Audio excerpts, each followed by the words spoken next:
কেমন সাথী চান? কয় ফ্রেশ লাগবে। বলে না আমার ফ্রেশ লাগবে। আপনি বসে আছেন, হঠাৎ একটা মেয়ে যাচ্ছে, আপনি মেয়ের দিকে তাকায় কিছু একটা বলতে লাগলেন, সে বন্ধু আপনার হাতটা ধরে বলবে, দোস্ত এমন করিও না, তুমি অন্যের হবু বউয়ের ইজ্জত নষ্ট করবা, তোমার হবু বউয়ের ইজ্জত ওদিকে নষ্ট হয়ে যাবে। আর একটু জোরে বলেন ঠিক কিনা?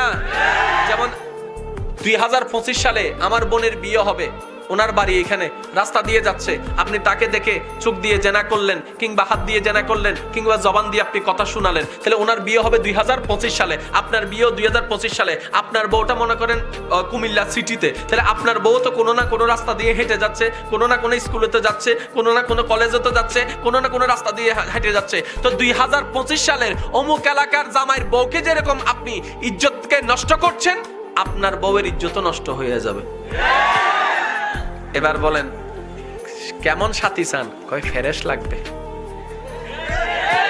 বলে না আমার ফ্রেশ লাগবে। তা আমি বলবো এতটুক আল্লাহর বাণী, নিজে ফ্রেশ থাকেন, তারপরে অন্যকে ফ্রেশ রাখেন, আল্লাহ আপনার জীবন সঙ্গী যেখানেই থাকুক ফ্রেশ পাইবেন। ডিল কিন্তু বরাবর, এদিকে দিবেন, এদিকে দিবেন, এদিকে বাস শেষ।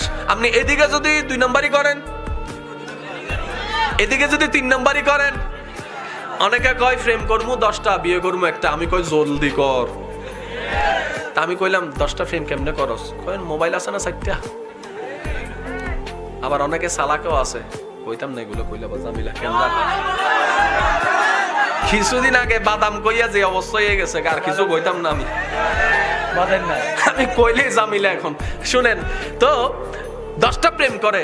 আমি বললাম ভাই বিয়ে কয়টা? কই 10টা পাইছে, একটা করবো। আমি কই ভালো কথা, করছে বিয়া। আমি কই কেমন? কই একটা পাইছে একদম ফ্রেশ। 3 মাস পরে দেখা যায় এটা বাইরে হয়, 2টা বাইরে হয়, 3টা বাইরে হয়, 4টা বাইরে হয়, 5টা বাইরে হয়। কিরে তোর বউর কি অবস্থা? কই এখন 7টা পাইছি, আরো মনে হয় 3টা বাকি। আমি কই তুই বুঝলি কেমনে? কই আমি 10 জনের জীবন নষ্ট করছি, তো হেও 10 জনের জীবন নষ্ট করে আইছে। যেটাকে বলা হয় টিট ফর ট্যাট, যেমন কুকুর তেমন মুকুর, কথা কই না কা? যেমন কর্ম তাহলে আমার কোন যুবক, আমার কোন যুবতী ভাই বোন যদি এই মুহূর্তে আমার কোন কথা শুনেন, সেটা হচ্ছে হ্যাঁ আমরা এই জিনিসটা ভুল করেছি, করার দরকার ছিল না, উচিত হয়নি, কিন্তু আমরা ভুল করেছি। যদি এমন কেউ রিয়েলাইজ করেন, কাউকে কিচ্ছু বলার দরকার নাই, নিজের মন থেকে আল্লাহকে বলেন, আল্লাহ যা করেছি ভুল করেছি, না বুঝে করেছি, তুমি রহমান, আমাকে একটু মাফ করে দাও, নেক্সট টাইম থেকে আমি এমন কোনো ভুল করব না। আমার জীবন সঙ্গী যেখানে আছে, তুমি একটা ফ্রেশ জীবন সঙ্গী, একটা ভদ্র জীবন সঙ্গী, ইমানদার জীবন সঙ্গী ব্যবস্থা করে দাও। আপনার তওবা কবুল হবে, আপনার ওইটা ক্যান্সেল হয়ে একটা নতুন ফ্রেশ চলে আসবে। কিন্তু আগে তওবা করতে হবে। আগে কি করতে হবে? তওবা মানে কি? ফিরে আসা। তওবা মানে কি? মনে করেন এটা আল্লাহর পথ, এটা শয়তানের পথ, আমরা ভুল করে এখানে চলে গেছি, তো তওবা করা মানে এখান থেকে রিটার্ন করে আবার রবের পথে ফিরে আসা। বলেন না সুবহানাল্লাহ।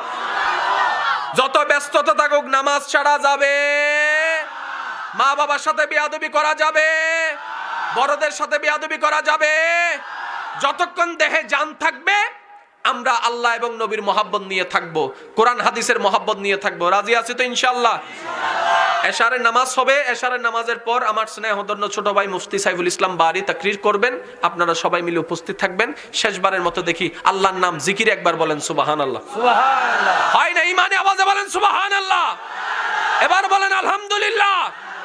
এবার বলেন লা ইলাহা ইল্লাল্লাহ।